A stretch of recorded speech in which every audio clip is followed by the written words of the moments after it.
Welcome to part 3 for our derivative rules section, where we talk about the sum and difference rules.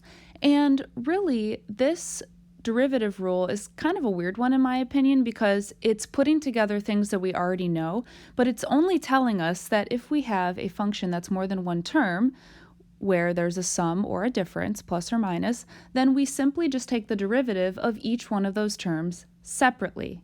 So our mathematical way of stating the sum and or difference rule, depending on if it's a sum or a difference, is d dx of u plus or minus v, two terms, is that we take the derivative of u with respect to x, the first term, plus or minus the derivative of v with respect to x. Let's take a look at an example, and then we can write it out in words to help us understand it better.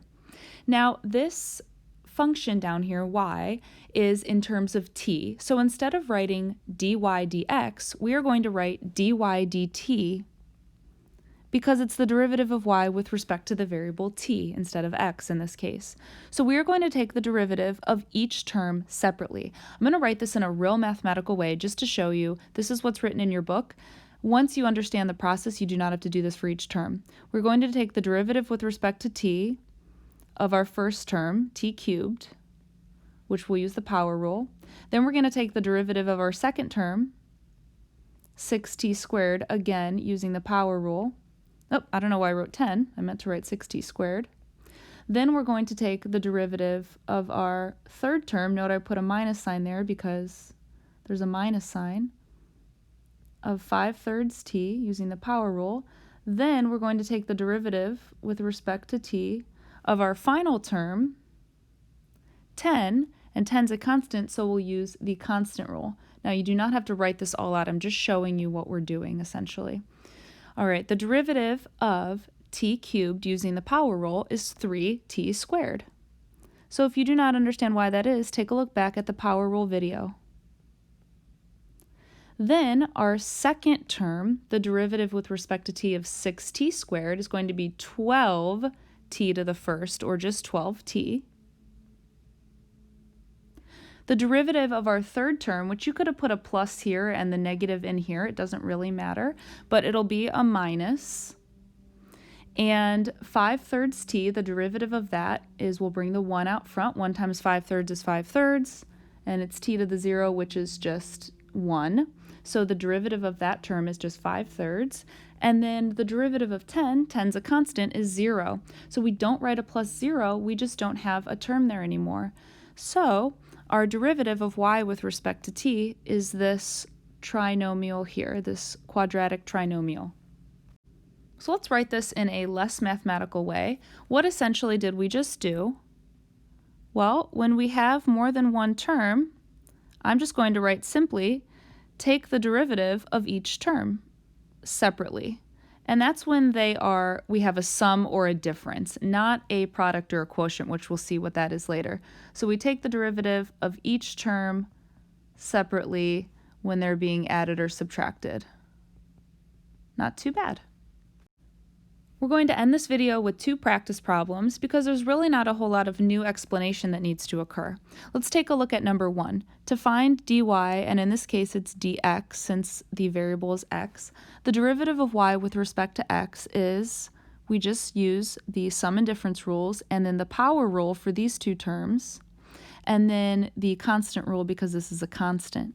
So we'll bring our 4 out front. The derivative of the first term is 4x cubed, 1 less in the exponent. Then our derivative of our next term, minus 2x squared, using the power rule, we bring the 2 out front. 2 times that minus 2 is a minus 4. And then it's 1 less in our exponent, so x to the first. Then the derivative of our constant 2 is just 0, so we don't need to write anything. Now, if you want, we can see that this can totally be factored. So you have the option of factoring this, and you can totally just write your final answer looking like this. But in the future, we will be needing to factor and set these to 0. So we can factor a 4x out, and we'll be left with x squared minus 1. This is kind of why I picked this example here. And then this can factor even further because that's a difference of squares. So just throwing a little bit of more of algebra in there which this is the fully factored form of our derivative. This is totally fine for now, but if something factors, it's good to get practice with factoring. All right, let's take a look at number 2. We want to find f prime of x, since our function's written as f of x. And actually, before I do that, I want to rewrite this so I can use the power rule on each term. The square root of x is x to the 1/2. And if you're unsure about why that is, take a look back at the power rule video for fractional exponent section. Then our second term can be written as a 1/3 x cubed, because something over 3 is 1/3 of that thing. Okay, so now we have not done any calculus yet. I've just rearranged algebraically. I'm going to perform calculus in this step, and I'll show that by doing the f prime. So I'm taking the derivative. Using the power rule here, I bring the 1/2 out in front and multiply it by the 3. Then I need to subtract 1 from 1/2, so I'll get -1/2. Then in our next term, I bring the 3 out front using the power rule. 3 times 1/3 is just 1, so I don't need to write a 1 coefficient, and then 1 less than 3 for our exponent. Now I don't want to write negative exponents in our final answer, so that x to the 1/2 can go in the denominator. And since it's x to the 1/2, I'll write it as the square root of x, since that's what x to the 1/2 is. And that's how our first term was written initially. The second term does not need any fuss.